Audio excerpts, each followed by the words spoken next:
বাসর রাত হলো সকল নরনারীর জন্য একটা বিশেষ রাত, কিন্তু এই রাতটা মনে হয় আমার জন্য না। রাতুল আমাকে এক প্রকার ধাক্কা দিয়ে ঘরে ঢুকিয়ে দিল। আমি রুমে গিয়ে দেখি মৌ বিয়ের সাজে বসে আছে।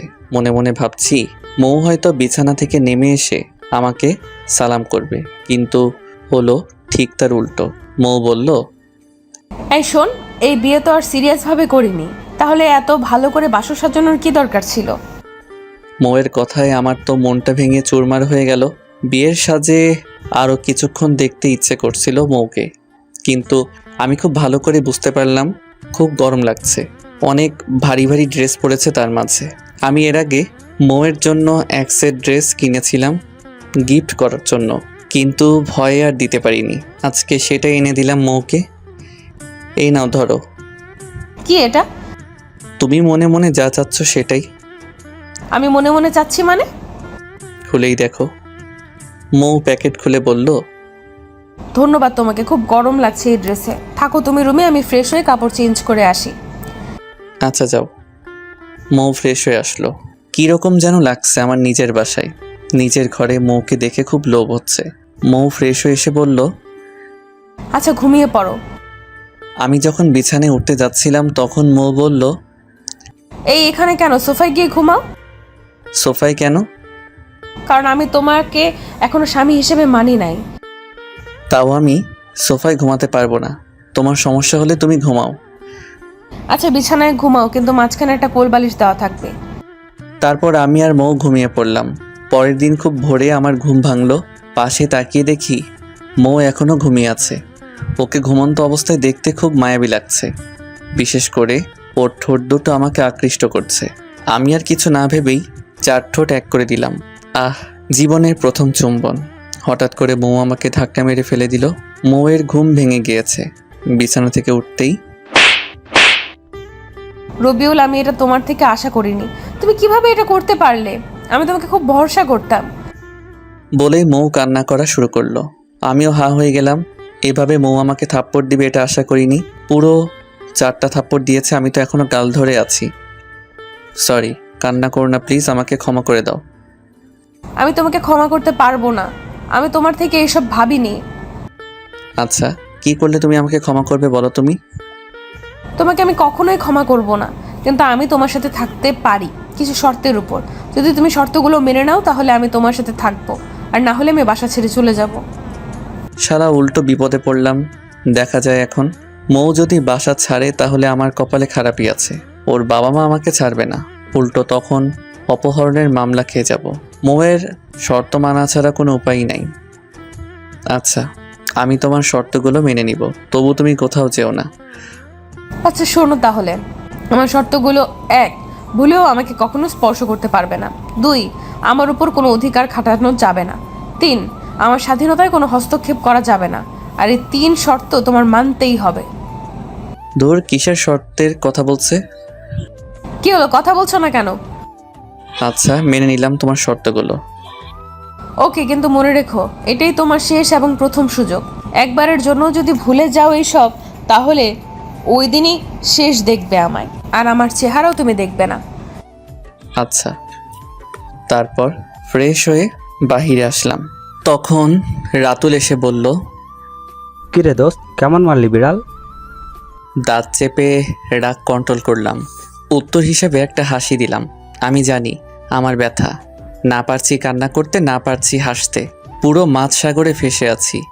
বিয়ের 3 দিন পার হয়ে গিয়েছে, এখনও মৌ রেগে আছে। সব আত্মীয় স্বজন চলে গিয়েছে।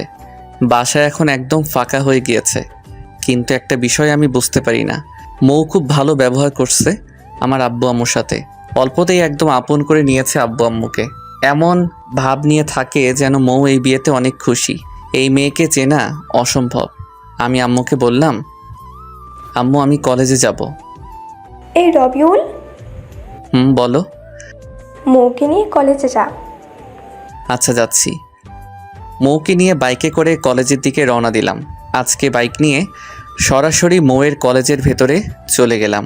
মৌকে বাইকে দেখেই ওর কিছু বান্ধবী এগিয়ে আসলো কথা বলার জন্য।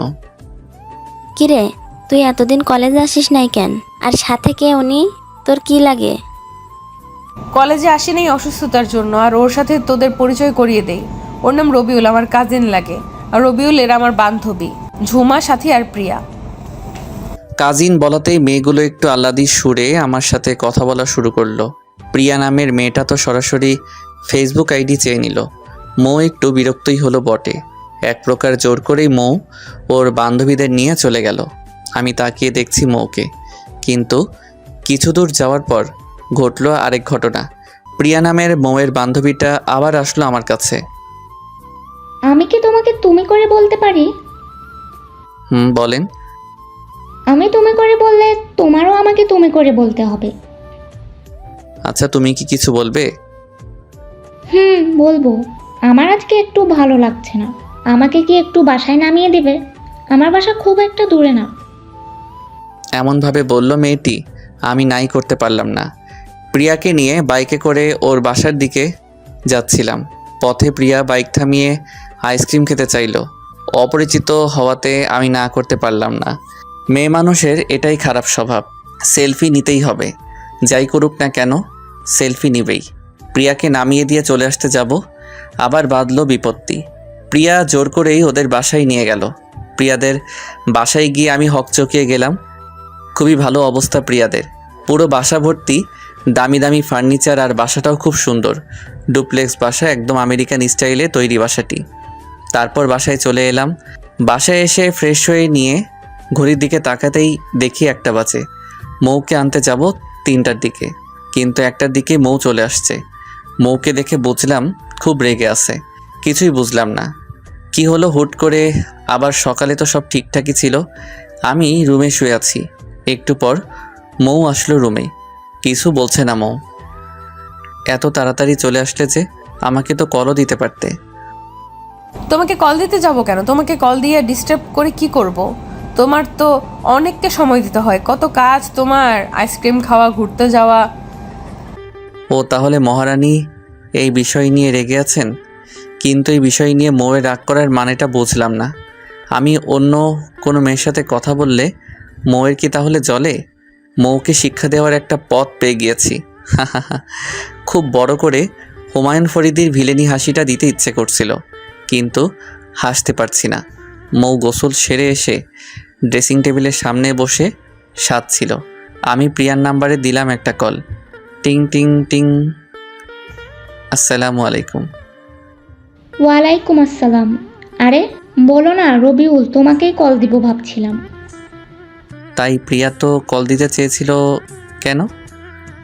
তোমাকেই মিস করছিলাম রবিউল। জানো তুমি এত ভালো মানুষকে এত সঙ্গ দিতে পারো, সেটা আজকে তোমার সাথে সময় না কাটালে বুঝতে পারতাম না। আরে প্রিয়া, কি যে বলো তুমি। তুমিও অনেক ভালো, বুঝলে? কত তাড়াতাড়ি আমার সাথে মিশে গেলে। হুট করে মৌ আমার হাত থেকে ফোনটা কেড়ে নিয়ে দেয়ালে আছাড় মারল। ফলে যা হওয়ার তাই। আমার সাধের ফোনটা কয়েক টুকরো হয়ে গেল। আমি মাত্র 3 মাস আগে কতগুলো টাকা দিয়ে কিনেছিলাম ফোনটা। কি হলো এটা? মৌ, তুমি আমার ফোন ভাঙলে কেন? খুব ঠান্ডা মাথায় কথাগুলো মৌকে বললাম। মৌ কিছুই বলতে পারছে না, একদম চুপ করে আছে। আমি নিজেও জানি এই প্রশ্নের কোনো সঠিক উত্তর মৌয়ের কাছে নেই। মৌ চুপ করে না থেকে আমার কথার উত্তর দাও। সরি। সরি শুনতে চাইনি আমি তোমার থেকে। তোমার কাছে উত্তর চেয়েছি। কোন অধিকারে তুমি আমার উপর অধিকার দেখাও? তোমার প্রিয়ার সাথে কি সেটা বলো তো আমায়। কিছু না, আর থাকলেও তো তোমার কিছু হওয়ার কথা না। ও আমার ক্লাসমেট, তুমি ওর সাথে কখনো কথা বলবে না। আর কেমন কথা বললে মৌ? এটা বুঝলাম না। তোমার ক্লাসমেট, সেটা তোমার ক্লাসে, আর আমি ওর সাথে কথা বললে তোমার তো প্রবলেম হওয়ার কথা না। আমি তো আর তোমার স্বামী না, আর তুমিও আমার বউ না যে আমি কার সাথে কথা বলবো কার সাথে বলবো না সেটা তুমি আমায় বলে দিবে। কথাগুলো একটু কঠিনভাবেই বললাম। মৌয়ের খুব লাগলো, সেটা স্পষ্টই বুঝতে পারলাম। আচ্ছা সরি, আমার ভুল হয়ে গিয়েছে। ভুল হয়েছে বুঝলাম, আর প্রথমবার তাই ক্ষমা করলাম। আচ্ছা। কথাগুলো বলা শেষে আমি স্পষ্ট মৌয়ের চোখে জল দেখতে পারলাম। ল্যাপটপ দিয়ে আবারও প্রিয়ার সাথে কথা বলা শুরু করলাম। মেয়েটাকে যেমন ভাবছিলাম তেমন না। খুবই সাধারণভাবেই কথা বলে আর প্রচণ্ড মেধাবী। আর মেধাবী হওয়াটা স্বাভাবিক, মেডিকেলের স্টুডেন্ট বলে কথা। পরের দিন মৌকে কলেজে নিয়ে যাওয়ার সময় ও আমার সাথে যাবে না, একাই যাবে।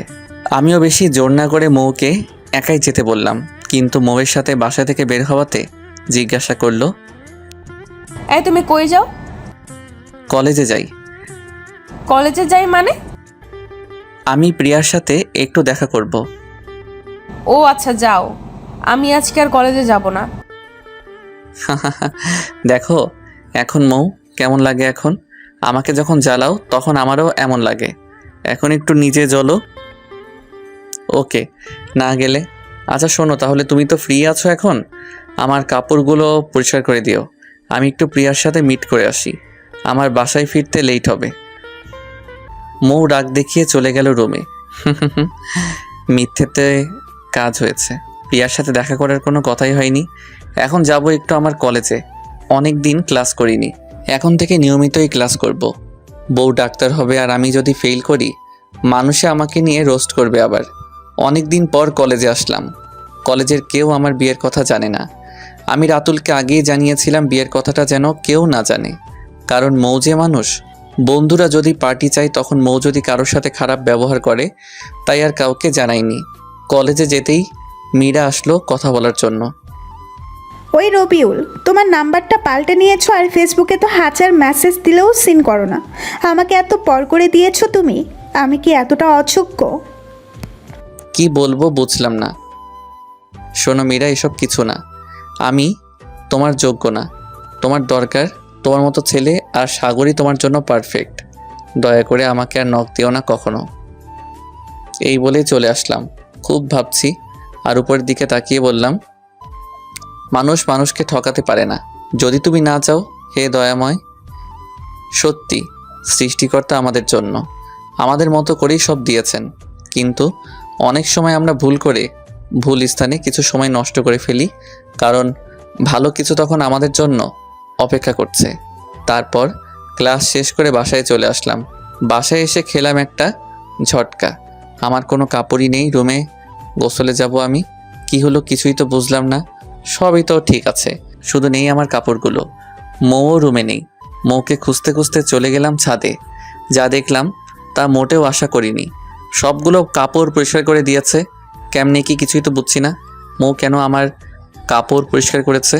ও নিজেই তো নিজের কাপড় কখনো পরিষ্কার করেনি মনে হয়। আমি বললাম, তুমি কেন এত কাপড় পরিষ্কার করতে গেলে? আমি তো তখন সিরিয়াস বলিনি। আচ্ছা এরপর আর কখনো আমার কাপড় পরিষ্কার করো না। মৌ কিছুই বলল না। আচ্ছা এখন নিচে চলো, ছাদে খুব রোদ, দুপুরে তো খাবারও খাও নাই, চলো নিচে গিয়ে খাওয়া দাওয়া করে নিই। একসাথে খাওয়া দাওয়া শেষ করে নিলাম। মৌ অনেকক্ষণ থেকে চুপ করেছিল, তারপর বলল, তো প্রিয়ার সাথে কেমন ঘুরলে? মৌ তাহলে এই কারণে চুপ করেছিল? আমিও বলে দিলাম, ভালোই। প্রিয়া খুবই মিশুক আর ভালো মেয়ে, তাই না? আমি কেমনে বলবো, তুমিই তো ঘুরছো, সেটা তুমিই ভালো জানো। আরে এমন করে রেগে যাচ্ছ কেন তুমি? তোমার কাছের বান্ধবী, তাই তোমার কাছে জানতে চেয়েছি, তার জন্য এভাবে রিয়্যাক্ট করার কি আছে? রাগ দেখিয়ে চলে গেল মৌ নিচে। আমিও মৌয়ের পিছু পিছু নিচে চলে আসলাম। যাক, ওষুধে কাজ হচ্ছে। মৌ খুব জেলাস ফিল করছে, কিন্তু কেন জেলাস ফিল করে ঠিক বুঝতে পারলাম না। ও কি আমাকে ভালোবাসে নাকি? খুব ভালোই চলছিল দিনগুলো। মৌয়ের সামনে সবসময় প্রিয়া প্রিয়া করি, আর মৌ সবসময় তেলে বেগুনে জ্বলে ওঠে। 3 মাস হয়ে গিয়েছে আমাদের বিয়ের। হুট করে একদিন মৌ এসে আমাকে 2টো টিকিট দিল। আমি তো কিছুই বুঝলাম না। এটা তো কক্সবাজারের টিকিট। মৌয়ের সাথে সম্পর্কটা আগের চেয়ে ভালো। আর যাই হোক, মৌ এখন আর রাগ করে না আমার উপর, অনেক ভালো ব্যবহার করে এখন মৌ। আমি জানি না ঠিক কী কারণে এত ভালো হয়ে গেল। আর একটা কথা, মৌ এখন আর আমার নাম ধরে ডাকে না, ডাকলেই খুব কম, অনেক সময় ভুল করে বলে ফেলে। ওই ওই বলেই বেশি ডাকে। খুব ভালো লাগে মৌয়ের যখন এই বলে আমায় ডাকে। এই শোন, হাপু দিয়ে গিয়েছে এই টিকিটগুলো, আমাদের হানিমুনের ব্যবস্থা করেছেন কক্সবাজারে। আমি এসবের কিছুই জানি না। আমার থেকে না শুনেই সরাসরি টিকিট দিয়ে চলে গেল। এই তুমি বলো, যাবে কি ওখানে, নাকি তোমার প্রিয়াকে ছাড়া কোথাও যেতে পারবে না? আর আমি তো তোমার কেউ না, তো আমায় নিয়ে যাবেই বা কেন? আর মেয়েটা আসলে এক লাইন বেশি বোঝে। নিজেই প্রশ্ন করছে আর নিজেই উত্তর দিচ্ছে নিজের মতো করে। টিকিট যেহেতু কালকের তারিখে কাটা, তাই কালই যাচ্ছি আমরা। তুমি তোমার ব্যাগ গুছিয়ে রেখো, রাতেই সকাল 6টায় বিমানের ফ্লাইট। আব্বু আম্মুর থেকে বিদায় নিয়ে আমরা বাসা থেকে বের হলাম। ঘড়ির দিকে তাকিয়ে দেখি 4:30 বাজে। বাহিরে অনেক কুয়াশা পড়েছে। আমি মৌ হাঁটছি। বাসা থেকে 1 কিলোমিটার হাঁটতে হবে আমাদের। এত সকালে রিক্সা পাওয়া যাবে না রাস্তায়। খুব ভালো লাগছে মৌকে নিয়ে হাঁটতে। খুব ইচ্ছে করছে মৌয়ের হাতটা ধরে হাঁটতে, কিন্তু আমি জানি এটা মৌ যদি শুধু জানতে পারে যে আমি এসব ভাবছি, তাহলে এখনই বাসায় চলে যেতে পারে। আমার অবশ্য খুব ভালোই লাগছিল, মৌকে নিয়ে ট্যুরে যেতে পারছি। 1 ঘন্টার মধ্যেই আমরা পৌঁছে গেলাম। আব্বু সব বুক করে রেখেছিল আগেই আমাদের, তাই আর কোনো ঝামেলা হলো না। হোটেলটা খুবই গোছানো, আব্বুর পছন্দ আছে বলা চলে। ফ্রেশ হয়ে কিছুক্ষণ রেস্ট নিলাম, তারপর মৌকে নিয়ে সমুদ্র পাড়ে চলে গেলাম। মৌ তো সমুদ্র দেখেই দৌড়ে চলে গেল, নেমে পড়ল সমুদ্রে। আমি অবশ্য খুব পছন্দ করি না বাহিরে গোসল করতে, আমি শুধু আমার পা নামিয়েছি সমুদ্রের পানিতে। মৌ বেশ দূরে চলে গিয়েছে। আমি তাকিয়ে তাকিয়ে মৌয়ের লাফালাফি দেখছিলাম। হুট করে মৌ ডুব দিল। 30 সেকেন্ড পার হওয়ার পরও মৌ উঠল না। আমি তো ভয় পেয়ে গেলাম, কেমন যেন আত্মাটা কেঁপে উঠল। সাথে সাথে মৌ মাথা তুলল, আমার দিকে তাকিয়েই দিল হাসি। আমার সাথে ফাইজলামি করার কি হলো এরকম সেন্সিটিভ বিষয়ে? আবারও ডুব দিল, কিন্তু 1 মিনিটের কাছাকাছি হয়ে গেল, তবু উঠল না। আমি তো পাগলের মতো করে লাফিয়ে গিয়ে দেখি ঢেউয়ের সাথে মৌ অনেক দূর চলে গিয়েছে। তার মানে মৌ সাঁতার পারে না। আমি তাড়াতাড়ি করে সাঁতরে গিয়ে মৌকে পাড়ে নিয়ে আসলাম। অল্প পানিও খেয়েছে। আমি তো প্রায় কান্না করে দিছি। আমার কান্না করা দেখে মৌ আবারও জোরে হেসে দিল। আমার রাগ কন্ট্রোল করতে পারলাম না, কষিয়ে একটা দিলাম মৌয়ের গালে। সব বিষয়ে মজা করতে হবে তোমার। আজ যদি কিছু একটা হয়ে যেত তোমার, আমি বাসায় কি বলতাম? মৌ কিছু না বলে দৌড়ে হোটেলে চলে গেল। আল্লাহ তোমাকে অনেক ধন্যবাদ। মৌয়ের কিছু হয়ে গেলে কি নিয়ে থাকতাম। আমিও হোটেলে চলে আসলাম, দুজনেই ফ্রেশ হয়ে নিলাম। মৌ চুপ করে আছে, আমিও কিছু বলছি না। আমার এখনও রাগ কমে নাই মৌয়ের প্রতি। নিজে যা ভাববে তাই ঠিক, কারো কোনো সিদ্ধান্তের কোনো মূল্য নেই। মৌ নীরবতা ভাঙল। ধন্যবাদ। আজকে তুমি না থাকলে হয়তো আমি মরেই যেতাম। দুবার তুমি আমার লাইফে অনেক বড় ক্ষতি থেকে রক্ষা করলে। আচ্ছা আচ্ছা, আমি আমার দিক থেকে শুধু কর্তব্য পালন করছি। আচ্ছা ঠিক আছে। জানো রবিউল, আমার লাইফে কেউ আমার শরীরে হাত তোলে নাই। আর থাপ্পড় দিয়েছো সেটা না হয় ঠিক আছে, তাই বলে এত জোরে দিতে হবে? অনেক ব্যথা পেয়েছি। সরি বলতেই চোখে পানি এসে গেল। হাই বোকা, তুমি কান্না করছো কেন? পাগল ছেলে, চোখের জল মুছে নাও। সত্যি বলতে মৌকে প্রচণ্ড রকমের ভালোবাসি, নিজের থেকেও খানিকটা বেশি। মৌ আমার আধারে ডুবন্ত ক্যারিয়ারটাকে আলোর দিকে এনেছে। আমাকে আমার থেকেও বেশি বোঝে মেয়েটা। আজ 2 মিনিট দেরি হলেই চিরতরে হারিয়ে ফেলতাম আমার ডক্টর আপুকে। ছি, আমার ডক্টর ওটাকে জ্যোৎস্নায় আকাশটা ছেয়ে গিয়েছে। মৌকে নিয়ে খুব সমুদ্র পাড়ে যেতে ইচ্ছে করছে। আমার অনেক স্বপ্ন ছিল আমার প্রিয় মানুষটার সাথে সমুদ্র পাড়ে বসে রাত পার করে গল্প করা। তখন মৌ বলল, এই চলো না আমরা বাহিরে যাই। বাহিরে যাবে কেন তুমি? দেখো কত সুন্দর জ্যোৎস্না, এতগুলো টাকা খরচ করে আসলাম আমরা, এখন কি রুমে বসেই পার করে দিব সময়গুলো? মৌয়ের কথা বলার ধরনে আমি তো অবাক হলাম। আমি যা বলতে চাইছি সেটা মৌ বলছে, এ তো মেঘনা চাইতেই বৃষ্টি। আমি খুশি হলাম, কিন্তু এটা মৌকে বুঝতে দিলাম না। মৌকে নিয়ে বাহিরে গেলাম। চাঁদ আর জ্যোৎস্নার আলো সমুদ্রের বালু আর পানির উপর পড়ে এমন একটা দৃশ্য, সেটা কখনো বলে বোঝানো সম্ভব না। দেখছো কি সুন্দর বাহিরের পরিবেশ। আমি আর মৌ একটা স্থানে বসে বসে গল্প করছিলাম। মৌ ওর ছোটবেলার কাহিনী বলল। মৌ এত কথা বলতে পারে তা আগে জানতাম না। ও বলেই যাচ্ছে, আমি খালি শুনে যাচ্ছি। এই আমিই তো শুধু বলছি, তুমি কিছু বলো এখন। আমি আর কি বলবো বলো? তুমি বলছো এটাই ভালো। কি বলবো মানে? তুমি তো কবিতা পারো, রাতুল আমায় বলেছে। আমার একটা কবিতা শোনাও না, আবৃত্তি করে, তোমার নিজের লেখা। কি আর করবো, ইচ্ছে না থাকা সত্ত্বেও আমার লেখা একটা কবিতার মতো কিছু একটা শোনানোর চেষ্টা করলাম মৌকে। আমি হারিয়ে যেতে চাই আমার আমিটার মাঝে, চাই না কেউ খুঁজুক আমায়, তাহার সকাল সন্ধ্যায় বদলাতে চাই আমি, করবো না আর পাগলামি, নিজের মাঝেই নিজেকে ফেলেছি আমি হারিয়ে, তুমি না হয় দিও তাড়িয়ে, থাকবো না আর কাহারও পথচে দাঁড়িয়ে, নিজের ভিতর দিয়েছি ডুব, চাই না কেউ আর খুঁজুক, কষ্ট করে আমায় বুঝুক, দিব না আর কাউকে সুযোগ, একলা হয়ে যাব হাওয়ার সাথে, বন্ধুত্ব করে নিব, বিষণ্ণ রাতে যাদের সাথে না হয় করব খুনসুটি। কবিতা লিখতে পারি না, তাও চেষ্টা করলাম। কেমন হলো বলো? এ কি, মৌ তো দেখি ঘুমিয়ে গিয়েছে, খুব মায়াবী লাগছে। মৌ আমার কাঁধে মাথা রেখে ঘুমিয়ে গিয়েছে। আমার কেন যেন ডাকতে ইচ্ছে করছিল না। আমি মনে মনে ভাবছিলাম মৌয়ের ঘুম না ভাঙা অবধি ডাক দিব না। অন্যদিকে একভাবে বসে থাকার জন্য আমার পা ব্যথা করছিল। সারাটা রাত মৌয়ের ঘুম আর ভাঙল না। সকালবেলা পাখির ডাকে মৌ চোখ খুলল। মৌ তো চমকে উঠল। আমি এখানে কেন? মৌয়ের কথায় আমি হাসবো নাকি কাঁদবো বুঝলাম না। সারাটা রাত তুমি এখানেই ছিলে, বুঝলে? এত ঘুম একটু নড়াচড়া করো না তুমি। রাতে তো কবিতা শুনতে গিয়ে গিয়েছো ঘুমিয়ে, আমি আর তোমার ঘুম ভাঙাইনি। তার মানে সারা রাত আমি তোমার কাঁধে মাথা রেখে ঘুমিয়েছি? ডক্টর মৌ আমার কথা শুনে একটু লজ্জাই পেল। সারা রাত তুমি তো ঘুমাওনি, তাহলে চোখ ফুলে গিয়েছে তোমার। আমারে ডাক দিলেই পারতে। আমার ডাক দিতে ইচ্ছে করলো না, তাই ডাক দেইনি। আচ্ছা এখন চলো তাড়াতাড়ি, রুমে গিয়ে তুমি ঘুমাবে।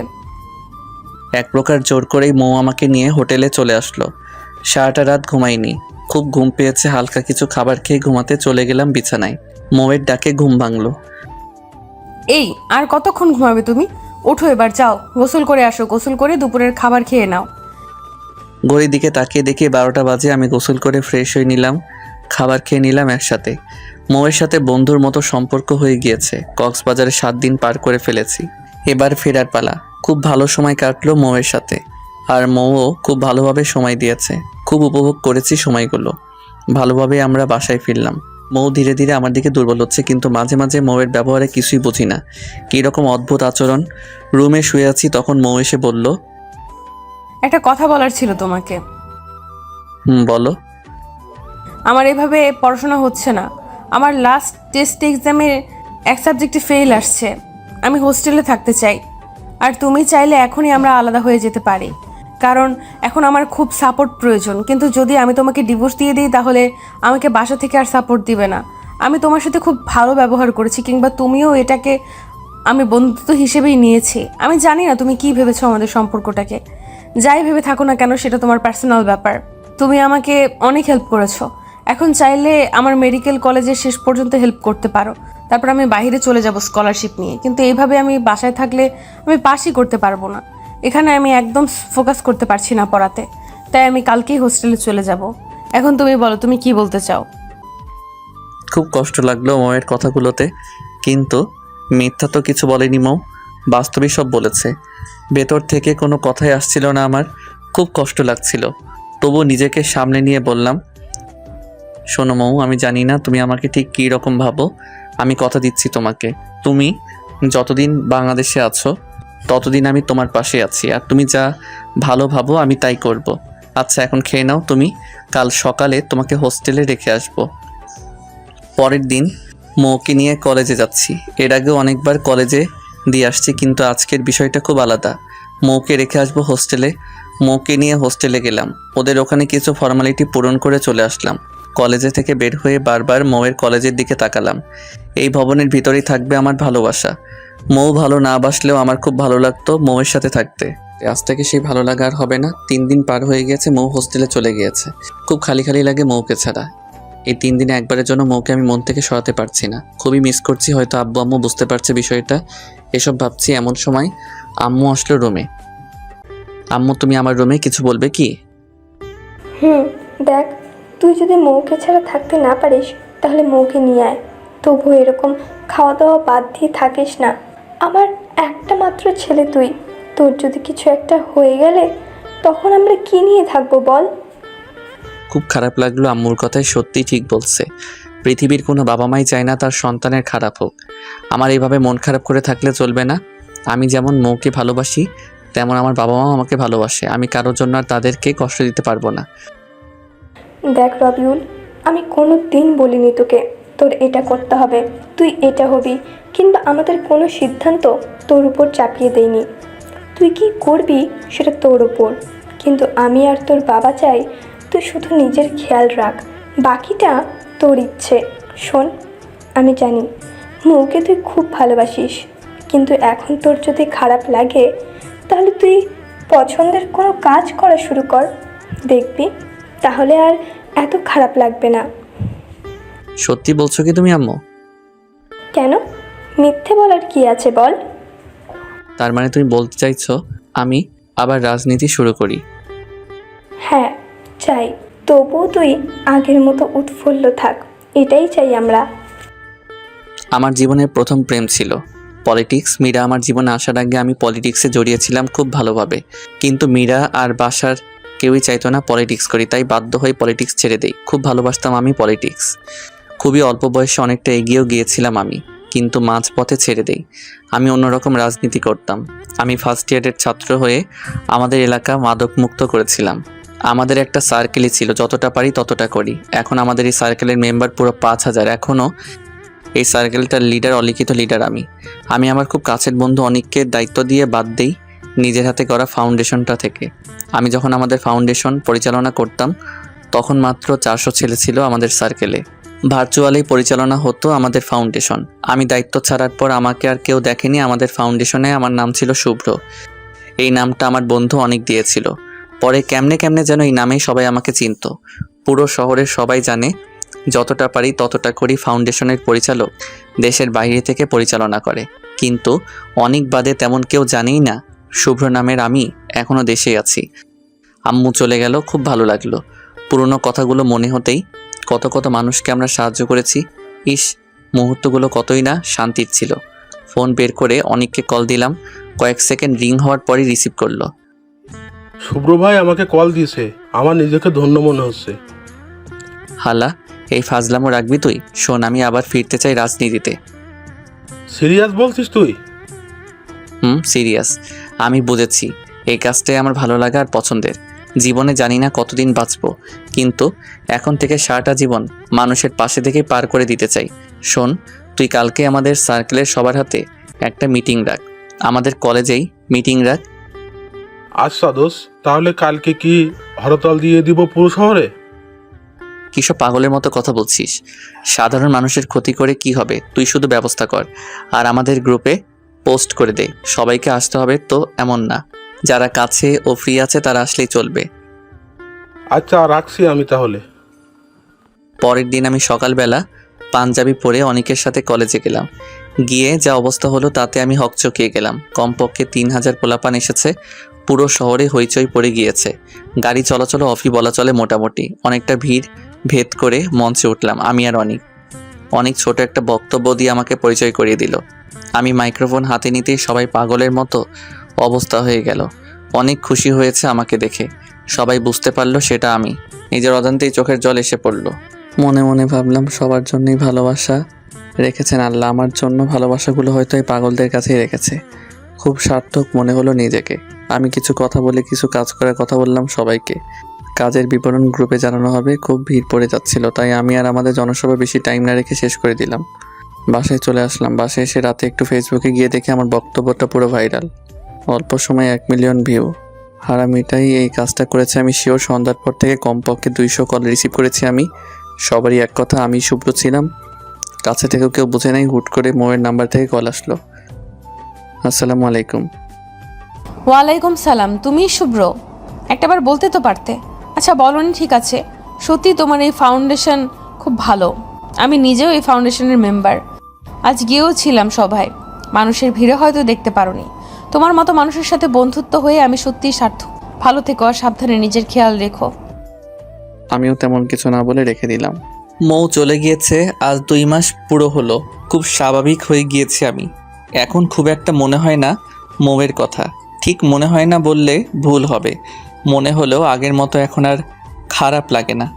সত্যি বলতে এই পৃথিবীতে সবারই নির্দিষ্ট জায়গা আছে, যেখানে প্রত্যেক মানুষই ভালো, সেই জায়গাটাই। এখন এটাই মেনে নিয়েছি আমি। মৌয়ের হৃদয়টা আমার জন্য আসল জায়গা না, আমার জন্য এই রাজনীতি ভালো। বাসায় বসে বসে আমার পোষা বেড়ালটার সাথে কথা বলছিলাম, এমন সময় ভূত দেখার মতো চমকে গেলাম। মৌ ব্যাগপত্র নিয়ে দাঁড়িয়ে আছে। এ কি, তুমি এভাবে এখানে কেন? মানে কি বলছো তুমি? আমার সেমিস্টার শেষ, 15 দিন কলেজ অফ এবং হোস্টেলও অফ থাকবে। তা আমি এখানে না থেকে কি কোথায় যাব? ও আচ্ছা, যাও ফ্রেশ হয়ে নাও। মৌ একটু শুকিয়ে গিয়েছে, হয়তোবা হোস্টেলের খাবার ঠিকভাবে খেতে পারে না। আমার বিষয়টা নিয়ে খুব একটা খারাপ লাগলো না, কারণ এই পৃথিবীতে অনেকেই আছে যারা দুবেলায় যে খাবার খায়, আর আমরা সেই খাবারগুলো নষ্ট করছি নিয়মিত। হুট করে ফোনে কল আসলো রাতুলের। হ্যালো দোস্ত, আমার বাসা, আমি তো শেষ। আরে কি হয়েছে বলবি তো? আমার খুব বিপদ, তুই একটু তাড়াতাড়ি করে পুরান বিল্ডিংয়ে চলে আয়। বলেই কল কেটে দিল। কেমনটা লাগে, পুরো কথা না বলেই কল কেটে দিয়েছে। বাইকটা বের করে চলে গেলাম রাতুলের বলা স্থানে।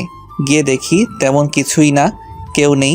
হুট করে দেখি রাতুলকে একটা চেয়ারে বসিয়ে রাখা হয়েছে, কিন্তু রাতুলকে রশি দিয়ে বাঁধা রয়েছে। কেমন যেন রহস্য রহস্য মনে হচ্ছিল, কিছুই বুঝতে পারলাম না। হুট করে কে যেন আমাকে পেছন থেকে একটা কাপড় দিয়ে মুখ চেপে ধরলো। আমার চোখ কেমন যেন বন্ধ হয়ে আসছে, শত চেষ্টা করেও চোখ খুলতে পারছি না। মনে হচ্ছে শত বছরের ঘুম আমার চোখে ভর করেছে। চোখ খোলার পর নিজেকে একটা বদ্ধ করে আবিষ্কার করলাম। কিছুক্ষণ ডাকাডাকি করেও কারো সারা শব্দ পেলাম না, কোনো কিছুই বুঝতে পারছিলাম না কে হতে পারে এসবের পেছনে। আমি যে রুমটায় আছি, ঘরটা একটা বিল্ডিংয়ের রুম। রুমটার দরজা অনেক ভারী, লোহার তৈরি, কোনো জানালা নেই বললেই চলে। হঠাৎ করে একটা ফোনে কল আসলো। আমি তো অবাক হয়ে গেলাম, এটা তো আমার ফোন না, কার ফোন তাহলে এটা? রিসিভ করলাম কলটা, ওপাশ থেকে একটা মেয়ের কণ্ঠ ভেসে আসলো। আমি তো কল্পনাও করতে পারছি না এসবের পেছনে তাহলে মীরার হাত। কি অবস্থা মিস্টার রবিউল? সরি, এখন তো তুমি রবিউল না, লিডার শুভ্র। তা কেমন লাগলো লিডার আমার ম্যাজিকটা? ছি মীরা, তুমি এরকম একটা কাজ করবে এটা আমি আশা করিনি। তুমি এতটা ছোট একটা কাজ করতে পারবে আমি কখনোই ভাবিনি। আচ্ছা, ভাবতে পারোনি, এখন ভেবে নাও। কি ভাবো তুমি আমাকে? তাসকিনকে দিয়ে তোমার সাথে কয়েকবার দেখা করার চেষ্টা করছি, কিন্তু তুমি আমাকে ইগনোর করেছো। এখন দেখাও তোমার ইগনোর। হাজার হাজার ফলোয়ার তোমার, এখন তারা কেউ তোমার কাছে আসবে না আমি ছাড়া। এখন তোমার কোনো উপায় নেই, তুমি যদি আমার কথা মেনে না নাও তাহলে আমি তোমাকে ছাড়বো না। এখানেই তোমার বাকিটা জীবন পার করতে হবে। কি চাও তুমি ঠিক আমার কাছে বলো। আমি তোমার সম্পর্কে সব জানতে পেরেছি। তুমি মৌ নামের মেডিকেল স্টুডেন্টকে বিয়ে করে নিয়েছো। আরে আমি কম কি ছিলাম ওই মৌয়ের থেকে? আমার থেকে কোন দিক থেকে বেশি এগিয়ে মৌ? আমার তোমাকে চাই, যে কোনো মূল্যে আমার তোমাকে চাই। আর আমি যতদূর জানি মৌ তোমাকে ভালোবাসে না, তাই আমি এটাই চাই তুমি মৌকে ছেড়ে দিয়ে আমাকে বিয়ে করো। আর যদি তুমি এতে রাজি হও তাহলে আমি তোমাকে এখনই ছেড়ে দিব। তোমার পাশে দেখো একটা ডিভোর্স পেপার আছে, সেটা তুমি একটা সাইন করে দাও। কি রাজি তুমি আমার সত্ত্বে? আমি মরে গেলেও মৌকে ছেড়ে তোমাকে বিয়ে করব না। আমি তোমাকে বেঈমান ভেবেছিলাম, এখন আমি খুব ভালো করে বুঝতে পারছি তুমি একজন অসুস্থ মানুষ। তোমার বিবেক বুদ্ধিও নষ্ট হয়ে গিয়েছে। আমাকে ছেড়ে দাও তুমি, আমি তোমাকে ক্ষমা করে দিব, আর নিজে চিকিৎসা করাও। তোমার থেকে রবিউল আমি এত কথা শুনতে চাইনি। তুমি কি আমার সত্ত্বে রাজি? হ্যাঁ না সোজা বলো। না না না, যতদিন আমার দেহে প্রাণ থাকবে ততদিন আমার উত্তর না থাকবে। বলার সাথে সাথে মীরা কলটা কেটে দিল। খুব ক্ষুধা লাগছে, এখানে আটকা পড়ে আছি, একদিন পার হয়ে গিয়েছে। খুব ক্ষুধা লেগেছে। হঠাৎ করে খেয়াল করে দেখলাম জানালার মতো যেখানে লোহার রড দেওয়া আছে সেখানেই প্যাকেটজাত কিছু খাবার আর পানির বোতল রয়েছে। মীরার দেওয়া খাবার খেতে রুচিতে পাচ্ছিল, তবু ক্ষুধার জ্বালায় অল্প কিছু খাবার খেয়ে নিলাম। মীরার দেওয়া যে ফোন ছিল সেখান থেকে কাউকে কল দেওয়া যায় না। ফোন বললেও ভুল হবে, এটা একটা ওয়াকি টকি, কোনোভাবে কোনো কিছু করতে পারছি না। 7 দিন পার হয়ে গিয়েছে, এখানে আটকে আছি। একটা ওয়াশরুম আর খালি ঘর, জেলখানার থেকেও বেশি খারাপ অবস্থা আমার। এখন মীরাও কল দেয় না আমায়, শুধু খাবারটা কে যেন জানালায় রেখে যায়। আশেপাশে কেন শব্দ শুনতে পারি না, কোথায় আছি এটাই জানি না। আস্তে আস্তে ভেতর থেকে কেমন যেন দুর্বল হয়ে যাচ্ছি। জেগে জেগে স্বপ্ন দেখি, মাঝে মাঝে মৌয়ের সাথে কথাও বলি। কোনোভাবেই কিছু করতে পারছিলাম না। মীরা যে এতটা সাইকো হবে এটা কখনো ভাবিনি। খুব অসহায় লাগছে নিজেকে, কিছুই করার নেই। কয়েকবার দেয়ালও ভাঙার চেষ্টা করেও সেটা পারিনি। খুবই শক্ত দেয়ালগুলো। আমি নিচের ফ্লোরে দাগ করে রাখি তারিখ আর সময় হিসাব করার জন্য। 15 দিন পার হয়ে গিয়েছে। মীরার কল আসলো আবার ওয়াকি টকিতে। তো কেমন কাটছে আপনার দিনকাল? আপনার সিদ্ধান্তে কি কোনো পরিবর্তন হয়েছে? না, আমি তো তোমাকে আগেই বলেছি আমি মরে গেলেও তোমাকে বিয়ে করা কিংবা মৌকে ছেড়ে দিতে পারবো না। ওকে ওকে, তাহলে তুমি থাকো। আমি তোমাকে না পেলে অন্য কেউ পেতে দিব না। তুমি ওখানেই মরে পড়ে থাকো। আমি আবার 1 মাস পর কল দিব। তখনও যদি না করো তাহলে আবার কল দিব 2 মাস পর। আমিও দেখব তুমি ঠিক কতটা পারো নিজের জিদ ধরে রাখতে। Good bye mister Rabiul. কলটা কেটে দিল মীরা। নিজেই হয়তো নিজেকে এখন আর চিনতে পারছি না। অনেকটা পাগলি হয়ে গিয়েছি। মৌকে এখন রোজ দেখতে পাই, কথা বলি। আমার অবচেতন মন ভেবেই নিয়েছে এখানেই বাকিটা জীবন পার করে দিতে হবে। আমাকে কেউ মুক্ত করতেও আসবে না, আর আমি এখানেই বন্দি অবস্থায় মারা যাব। 1 বছর হয়ে গিয়েছে। হয়তোবা আব্বু আম্মু সবাই ভেবেই নিয়েছে আমাকে মেরে ফেলা হয়েছে। মৌ হয়তো আমাকে ভুলে গিয়েছে, আর মৌ তো আমাকে ভালোবাসিনি। তো আর মনে রাখবেই কতদিন? আমার সার্কেলটাকেও খুব মিস করি। আর 4 দিন হলো খাওয়া বাদ দিয়ে দিয়েছি। ক্ষুধায় এখন ঠিকমতো বসেও থাকতে পারি না। খাবার ঠিকই আনি আমি, কিন্তু সেগুলো খাই না। আর বাঁচতে চাই না, এভাবেই মরে যেতে চাই। বন্দি অবস্থায় বেঁচে থাকার কোনো ইচ্ছে নেই আর। এখানে থেকে মরতে চাইলে না খেয়ে মরতে হবে ধীরে ধীরে। হয়তো আর 4-5 দিন বাঁচবো। খুব কষ্ট হচ্ছে নিজের মৃত্যুকে নিজের কাছে আসতে দেখে। কত স্বপ্ন ছিল মৌকে নিয়ে, সমাজকে নিয়ে, সব শেষ হয়ে যাবে। শরীরের অবস্থা খুব খারাপ। তখন আমার রুমের এক কোণায় চোখ গেল। দেখি একটা মাকড়সা ঝুলে রয়েছে। ওপরে ওঠার চেষ্টা করছে কিন্তু পারছে না। অনেকক্ষণ চেষ্টা করতে করতে অবশেষে মাকড়সা উপরে ওঠাতে সক্ষম হলো। এটা দেখে আমার মনে একটা প্রশ্ন জাগলো। আমি তো এখান থেকে বের হওয়ার জন্য বলতে গেলে কোনো রকম চেষ্টাই করি নাই। না, আমাকে এখান থেকে বের হতে হবে এই সংকল্প করলাম। চেষ্টা না করলে কিছুই তো আর ফিরে পাওয়া যাবে না। 5 দিন হয়ে গিয়েছে। পানি এবং খাবার কোনোটাই মুখে তুলিনি। 5 দিন না খেয়ে থাকার জন্য শরীর যথেষ্ট দুর্বল হয়েছিল। আমি ধীরে ধীরে খাওয়া দাওয়া করে 10 দিনে সুস্থ হয়ে গেলাম। এখন আর নিজেকে দুর্বল মনে হয় না। নিজেকে খুব শক্ত করেছি। মাথা খাটিয়ে বুদ্ধি বের করার চেষ্টা করছি কিভাবে কি করা যায়। হঠাৎ করে এর মাঝে মীরার কল আসলো। কি হলো রবিউল? তুমি কি এখনো আগের মতোই জিদ ধরে থাকবে নাকি আমার শর্তগুলো মেনে নেবে? মীরা, আমি তোমাকে আগেই বলেছিলাম। আমি এক কথা একবারই বলেছি, আমি মরে যাব তবু তোমার শর্ত মেনে নিব না। যদি পারো তাহলে আমার জন্য নুডলস পাঠিয়ে দিও। খুব নুডলস খেতে ইচ্ছে হয়েছে। যাক, বছর পার হওয়ার পর তুমি কিছু আমার কাছে চাইলে ওকে পাঠিয়ে দিব। বলেই কলটা কেটে দিল। রাতের খাবারে জানালায় আমি একটা প্যাকেট দেখতে পেলাম। আমি তাড়াতাড়ি করে প্যাকেট এনে খুললাম। যা ভেবেছিলাম তাই। খুশিতে আমার মনটা ভরে গেল। এইখানে বন্দি হওয়ার পর আজকেই কোনো বিষয়ে আমার ভালো লাগলো। কি ভাবছেন আমি নুডলস দেখে খুশি হয়েছি? আরে না, আমি ভেবেছিলাম যদি কোনোভাবে নুডলস আনানো যায় খাওয়ার জন্য তাহলে 1 বা 2 কাটা চামিচ থাকতে পারে সাথে খাওয়ার জন্য। হলো তাই। মীরা আমার জন্য যে নুডলস পাঠিয়েছে সেখানে 2 চামিচও দিয়েছে খাওয়ার জন্য। আর এই চামিচ 2টি আমার কাজে দিবে। নুডলসকে চামিচ 2 নিয়ে ভাবছিলাম। পুরো ঘরটা চেক করলাম, কোনো কিছুই পেলাম না। যা ভেবেছিলাম তা সহজেই হবে না। আমি ফ্লোর থেকে খনন করার চেষ্টা করলাম। অনেক চেষ্টার পরও পারলাম না। অনেকক্ষণ ভেবে মাথা খাটালাম। ওয়াশরুমের দেয়াল সবসময় ভিজে থাকার জন্য স্যাঁতস্যাঁতে হয়ে গিয়েছে। তার জন্য অন্য সব দেয়ালের চেয়ে ওয়াশরুমের দেয়ালটা একটু নরম হওয়াটা স্বাভাবিক। আমার ভাবনাটাই ঠিক হলো। আমি ওয়াশরুমের দেয়ালে একটু সিমেন্ট খসাতে পারলাম 2 ঘন্টার চেষ্টায়। যদিও সেটা খুবই অল্প, তবুও খুব ভালো লাগলো। চামিচ দিয়ে খুবই সাবধানে আমি অল্প অল্প করে দেয়াল থেকে একটা ইট খোলার চেষ্টা করে যাচ্ছিলাম। 10 দিন পর আমি দেয়ালের একটা ইট খুলতে সক্ষম হলাম। যদিও ইট খোলার পর একটা ভয়ও কাজ করছিল, কারণ কোনোভাবে যদি মিম জানতে পারে তাহলে আমার এই পরিকল্পনায় হয়তো পানি ঢেলে দিবে মীরা। ইটটা আমি আবারও দেয়ালের মাঝে ঢুকিয়ে রাখলাম, যেন কেউ খুব সহজে না বুঝে দেয়াল ভাঙার চেষ্টা করা হচ্ছে। পুরো 2 মাস পার হয়ে গিয়েছে। আজকের একটা ইট খুলতে পারলেই আমি দেয়াল দিয়ে বাইরে যেতে পারবো। কিন্তু ভেতর থেকে যতটা বুঝতে পারলাম এটা কোনো বাসার ভেতরের একটা ঘর, কিন্তু জায়গাটা আমি কোনোভাবে চিনতে পারছি না। যেহেতু এখান থেকে বের হলে যে আমি একদম মুক্ত হতে পারছি না, তাই আমি রাতে বের হওয়ার প্ল্যান করলাম। সন্ধ্যার মাঝে আমি বের হওয়ার জন্য যতটা দেয়াল ভাঙার প্রয়োজন ছিল ততটা আমি করে ফেলেছি। এখন শুধু অনুমান করে অপেক্ষা করছি মধ্যরাতের। আমি মধ্যরাতে বের হওয়ার জন্য অপেক্ষা করছি। হঠাৎ করেই ইলেকট্রিসিটি চলে গেল। সাথে সাথে আমি বের হয়ে পড়লাম। বের হয়ে অনুমান করেই দিনে যতটা খেয়াল করে রেখেছিলাম ঠিক সেই দিকে যাওয়া শুরু করলাম। কিছু দূর যাওয়ার পর একটা দেয়াল পড়ল, অনেক উঁচু দেয়াল। সেটা কিছুটা বুঝতে পারলাম। অন্ধকারে ভালোভাবে কিছু বুঝতে পারলাম না। যে কোনো সময় ইলেকট্রিসিটি চলে আসতে পারে। আমি অন্ধকারে মানুষের কথা শুনে বুঝতে পারছি এখানে অনেকেই আছে। অন্ধকারে হঠাৎ করে আমি একটা গাছের স্পর্শ পেলাম। খুব বড় একটা গাছ। আমি এর আগে কোনোদিন গাছে উঠিনি। কোনো উপায় না পেয়ে অনেক কষ্ট করে গাছে উঠলাম। যতটা সম্ভব আমি উপরে উঠে পড়লাম, কারণ আমাকে এখান থেকে বের হওয়ার জন্য ভোর পর্যন্ত ওয়েট করতে হবে। হালকা হালকা পরিষ্কার হচ্ছে চারপাশ।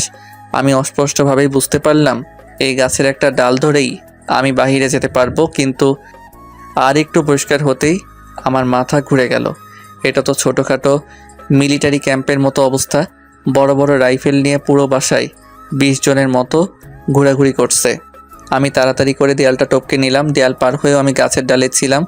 গাছটা সত্যি অনেক বড়। আর একবার ভেতরে তাকাতেই তো আমার চোখ আটকে গেল। এখানে মীরা কি করছে? তার মানে এইসব কিছুর সাথে মীরার সম্পর্ক রয়েছে। এখন এসব হিসাব মিলিয়ে কোনো কাজ হবে না। আমি দেয়ালের সাপোর্ট নিয়ে বাইরে বের হয়ে আসলাম। চারদিকে ফাঁকা, আশেপাশেও বাড়ি নেই। আমি যতটা সম্ভব দ্রুত দৌড়াতে লাগলাম। প্রায় 3 কিলোমিটার যাওয়ার পর আমি হাইওয়ে দেখতে পেলাম। আমি কয়েকটা বাস থামানোর চেষ্টা করলাম, কিন্তু আমার চেহারা দেখে হয়তো সবাই আমাকে পাগল ভাবছে, তাই কেউ সাহায্য করতে চাইছে না। অনেক কষ্টের পর একটা সিএনজি পেলাম। সিএনজিওয়ালাকে অনেক বুঝিয়ে বলার পর আমাকে কাছের একটা বাস স্ট্যান্ডে নামিয়ে দেওয়ার জন্য রাজি করলাম। আমি সিএনজিতে থাকা অবস্থায় সিএনজি চালকের থেকে ফোন নিয়ে সরাসরি মৌয়ের নাম্বারে একটা কল দিলাম। মনে মনে খুব ভয় পাচ্ছিলাম আমি। যদি রিসিভ না করে তাহলে মামাকে ভাড়া দিব কেমনে। কপাল ভালো ছিল আমার, রিসিভ করলো মৌ কলটা। আসসালামু আলাইকুম, কে বলছেন? ওয়ালাইকুম আসসালাম, আমি রবিউল। রবিউল, তুমি তুমি বেঁচে আছো? তাহলে আমি জানতাম তুমি মরতে পারো না।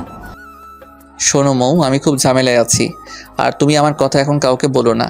শুধু কিছু টাকা পাঠিয়ে দাও এই নাম্বারে, আমি তোমাকে সব বলছি। শোনো, তুমি এখন কই আছো? আমি তো তোমার বাসাতেই আছি। আচ্ছা শোনো, তাহলে তুমি আব্বু আম্মুকে বলো আমার কথা, কিন্তু তোমরা 3 জন বাদে যেন কেউ না জানে যে আমি বেঁচে আছি বা তোমাদের সাথে যোগাযোগ করছি। মৌ টাকা পাঠিয়েছে। আমি ওই সিএনজিওয়ালাকে সরাসরি আমার বাসায় আসলাম। কেউ দেখেনি আমায়, আর দেখলেও চিনবে না। আমি গাড়ির আয়নাতে নিজেকে দেখে চমকে গিয়েছি, আর অন্য কেউ তো আরও চিনার কথা না। বাসায় এসে ভালোভাবে ফ্রেশ হয়ে নিলাম। অনিককে একটা কল দিলাম। শোনো অনিক, আমি রবিউল বলছি। আমি তোকে যা বলি চুপচাপ মন দিয়ে শোনেক। আমার কি হয়েছিল, কোথায় ছিলাম, এসব বলার সময় এখন নেই। তুই কাউকে কিছু না জানিয়ে আমার বাসায় চলে আয় তাড়াতাড়ি। 30 মিনিট পরই অনিক চলে আসলো। এসে আমাকে জড়িয়ে ধরে কান্না করে দিল। তুই ঠিক আছিস, এটাই অনেক রে। জানিস খুব চিন্তা করেছি আমি খুব ভালো করে জানতাম তোর কিছুই হয়নি। এখন বল কিসের জন্য ডেকেছিস? শোন, আমি অনেক বড় একটা মিশনে নামতে যাচ্ছি। হয়তো এখানে লাইফ রিস্ক আছে, কিন্তু এটা না করতে পারলে আমাদের দেশটা অনেক ক্ষতি হয়ে যাবে। আমি অনিককে সব খুলে বললাম। অনিক সব শোনার পর বলল, তাহলে এখন তুই ঠিক কি করতে চাস? পুলিশকে জানিয়ে দিবি? পুলিশকে জানিয়ে দিলে আমাদেরই বিপদ হতে পারে, কারণ মীরার আব্বুর হাত অনেক লম্বা হতে পারে। আমার যতটা মনে হয় এসবের সাথে আমাদের এলাকার এমপিও জড়িত আছে, কারণ এত বড় একটা ক্যাম্প পরিচালনা করার জন্য অবশ্যই প্রশাসনেরও এমপির হাত থাকবে, আর এটা স্বাভাবিক। তাহলে কি করতে চাস এখন বল? আমাদের সার্কেলের সবাইকে নিয়ে ঘিরে ফেলবো পুরো ক্যাম্পটা, আর এটা লাইভ শুরু করব সবার ফোন থেকে। তাহলে এটা আর চাইলেও ধামাচাপা দিতে পারবে না উপর মহলের লোক। হয়তো এটা আমাদের জন্য রিস্কি হবে, কিন্তু এটা করতেই হবে আমাদের। ওকে। তারপর অনেক সাথে সাথে আমাদের সার্কেলে মেসেজ দিয়ে লোকেশনটা জানিয়ে দিলাম। আমরা বেরিয়ে পড়লাম। আমি হয়তো ভাবছি মানুষ ততটা আসবে না, কিন্তু ভুল ছিল আমার ধারণা। একটা মানুষও মনে হয় বাদ নিয়ে আসার জন্য। 6 ঘন্টার সময়ের মধ্যেই আমরা পুরো ক্যাম্পটা ঘিরে ফেললাম। 30 মিনিটের মধ্যেই আমাদের লাইভগুলো ভাইরাল হয়ে গেল। প্রথমে কিছু লোক ক্যাম্প থেকে বের হতে চাইলেও পরে এত মানুষ দেখে সেই সাহস আর করেনি। সরাসরি ঢাকা থেকে ডিসির কল আসলো আমার ফোনে। আমি তো কল্পনা করতে পারছি না যে এই বিষয় এতদূর চলে গিয়েছে। শোনো রবিউল, আমি ঢাকা প্রশাসনের প্রধান। তোমরা কোনো ধরনের হামলা করো না। আমি তোমাদের সব দাবি মেনে নিব। বলো তোমরা ঠিক কি চাও? ধন্যবাদ স্যার, আপনি নিজে বিষয়টাকে গুরুত্ব দিয়েছেন। আমরা এটাই চাই। এখানে ভেতরে যা করা হবে সব লাইভ দেখানো হবে। আর এই কর্মকাণ্ডের পেছনে যে দায়ী থাকবে, সে যত বড় মাপের লোক হোক না কেন, তাকে যেন কোনো প্রকার ছাড় দেওয়া না হয়। ওকে, আমি তোমার সব শর্ত মেনে নিলাম। তোমাদের জন্য আমি নিজে আসছি হেলিকপ্টার নিয়ে। আমি নিজে থাকবো পুরো মিশনে তোমাদের সাথে। 1 ঘন্টার মাঝেই ডিসি স্যার এসে পড়ল। সাথে সাথে আরও অনেক র্যাব ও আর্মি আসলো। আমি গুনতে না পেলেও খুব ভালো করে বুঝতে পারলাম কম করে 300 র্যাব আর আর্মি আসছে। হাতে হ্যান্ডমাইক নিয়ে ওয়ার্নিং দিয়ে ভেতরে সবাইকে আত্মসমর্পণ করার জন্য নির্দেশ দেওয়া হলো, কিন্তু ভেতর থেকে কোনো সাড়া পাওয়া গেল না। তাই র্যাব প্রথমে গেটটা ভেঙে ফেললো। এখন আস্তে আস্তে ভেতরে যাওয়ার পালা। র্যাব ও আর্মি বাহিনী ভাগ হয়ে সামনে ও পেছন দিক থেকে আক্রমণ করার প্ল্যান করেছে। সামনে থেকে র্যাব সবাইকে ব্যস্ত রাখছে, আর পেছন থেকে আর্মি অ্যাটাক করবে। অল্প সময়ের মধ্যেই সবাইকে কোণঠাসা করে দিল র্যাব ও আর্মি বাহিনী। বেশ কিছুক্ষণ কোলাগুলিও হলো, লাইভ সব দেখানো হচ্ছিল। সবাই তখন আত্মসমর্পণ করে দিয়েছে। হঠাৎ করে মীরা একটা পিস্তল বের করে মৌয়ের উদ্দেশ্যে গুলি ছড়ে। মীরা এরকম কিছু করতে পারে এটা আমি আগেই ভেবেছিলাম। আমি মৌকে সাপোর্ট দিতে ওকে টান দিয়ে সরিয়ে দিলাম। মীরার পিস্তল থেকে গুলিটা বের হয়ে আমার পাঁজর ছিদ্র করে বের হয়ে গেল। এক মুহূর্তের জন্য সব স্লো মোশনভাবে দেখতে পাচ্ছিলাম। এক মুহূর্তের মধ্যে সব শেষ। আমার শরীর থেকে অনেকটা রক্ত ছিটে মৌয়ের শরীরে ফিনকি দিয়ে পড়লো। এখন যদি আমি মরেও যাই, আমার কোনো আফসোস থাকবে না। চোখের সামনে সব কিছু ঝাপসা হয়ে যাচ্ছে। আস্তে আস্তে চেষ্টা করেও চোখ খুলে রাখতে পারলাম না। চোখ খোলার পর নিজেকে আমি হসপিটালে আবিষ্কার করলাম। হসপিটালে আমাকে আনা হয়েছে। মৌ, আব্বু, আম্মু সবাই পাশে বসে আছে। আমার বুকে লাগা গুলিটা কোনো বিপজ্জনক জায়গায় না গেলে শুধু হাড় বেদ করে বের হয়ে গিয়েছে, যার জন্য এবারের মতো আমি বেঁচে গেলাম। আমি মোটামুটিভাবে সুস্থ হওয়ার পর বাসায় চলে আসলাম। কিন্তু এর মাঝে আমি কয়েকবার কথা বলেছি মৌয়ের সাথে। মৌয়ের থেকে জানতে পারি আমাদের গ্রুপটাকে সরকার থেকে পুরস্কৃতও করা হবে। মীরার বাবা ও মীরা এই চক্রের মূল হোতা। সাথে আমাদের এমপিও জড়িত ছিল। সবাই এখন জেলে আছে। কর্মটাই এমন, কর্মের ফল না চাইলেও ভোগ করতে হয়। বিপুল পরিমাণ মাদক ও অস্ত্র জব্দ করা হয়েছে। সব কিছু স্বাভাবিক হয়ে গিয়েছে। এত কিছুর পরেও মৌয়ের আচরণ আগের মতোই আছে। আমিও কিছু বলিনি। আমি আমার মতো পলিটিক্স নিয়ে খুব ভালো আছি। আমি বাসায় আসার পর মৌ আবারও হোস্টেলে চলে গিয়েছে। আমিও কোনো কিছু মৌকে বলিনি। দেখতে দেখতে মৌয়ের মেডিকেল ক্যারিয়ারের আজকে শেষ দিন। মেডিকেল কলেজে অনুষ্ঠান হবে, হয়তোবা বড় ধরনের। মীরা ও ওর বাবাকে ধরিয়ে দেওয়ার পর থেকে আমার জনপ্রিয়তা আরও অনেক বেড়ে যায়। এখন অনেক বড় বড় লোকদের সাথে উঠা বসা।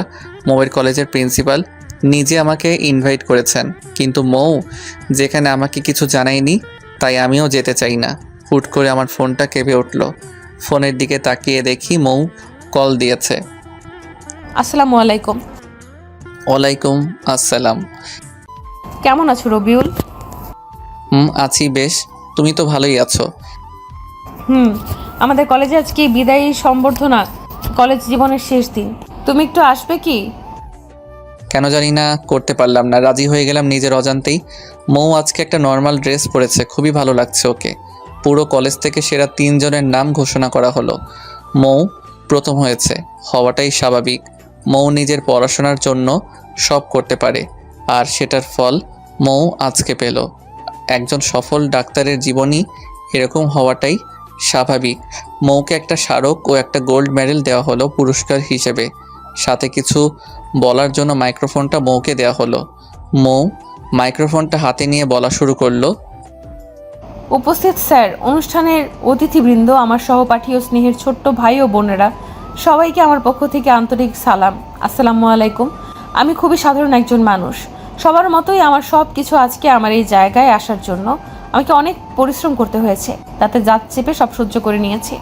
কিন্তু সব কিছুর উপরে আমার পাশে ছিল একজন মানুষ। ওই মানুষটা আমাকে এতটা সাপোর্ট দিয়েছে যে আমি সব বাধা জয় করতে পেরেছি এবং আমার সমস্ত কৃতিত্ব আমি তাকেই দিচ্ছি। সবাই তখন চিৎকার করে জিজ্ঞাসা করে জানতে চাচ্ছে সেই মানুষটা কে। হ্যাঁ, আজ আমি সব বলে দিব। চুপ করেন একটু। সবার মাঝেই নীরবতা, সবাই চুপ করে আছে শোনার জন্য। মানুষটা কে, যার জন্য একজন মেডিকেল ছাত্রী পুরো বাংলাদেশের ভেতর প্রথম হয়ে সেই কৃতিত্ব একজন মানুষকে দিচ্ছে। সেই মানুষটার কেউ নয়, আমার স্বামী। আমি অনেক পুরুষ দেখেছি জীবনে, কিন্তু আমার জীবনে আমার বাবার থেকেও আমি বেশি ভালোবাসা পেয়েছি। যার কাছে আমি সবচেয়ে বেশি নিরাপদ, সে আমার হাজবেন্ড। খুব বেশি ভালোবাসি। বলেই কান্না করে দিল মৌ। সবাই পরিচয় জানতে চাইছিল মৌয়ের থেকে। মৌ কান্না থামিয়ে আবার বলা শুরু করলো, সেই মানুষটা এই অনুষ্ঠানেই আছে। বলেই আঙ্গুলটা তুলে দিল আমার দিকে। আমাকে তো সবাই চিনে, নতুন করে মৌ আমাকে স্বামী হিসেবে পরিচয় করিয়ে দেওয়ার পর মানুষ পাগল হয়ে গেল যেন। আমি অনেক কষ্টে মঞ্চে গেলাম। মৌ তার গলা থেকে মেডেলটা নিয়ে আমাকে পরিয়ে দিয়েই জড়িয়ে ধরলো আমাকে। আমি তো লজ্জায় যেন মরে যাচ্ছিলাম। সবাই হাততালি দিয়ে শুভেচ্ছা জানাচ্ছিল। অনেক শব্দের মাঝেও মৌয়ের বলা ভালোবাসি রবিউল কথাটা আমি ঠিকই শুনতে পেলাম। মৌকে নিয়ে রিকশায় করে বাসায় ফিরছি। আমার হাতটা খুব শক্ত করে ধরে আছে মৌ, খুব শক্ত করে। আমি মনে মনেই বলে ফেললাম, অবশেষে সিনিয়র ডাক্তার আপু যখন বউ, হা হা হা হা হা।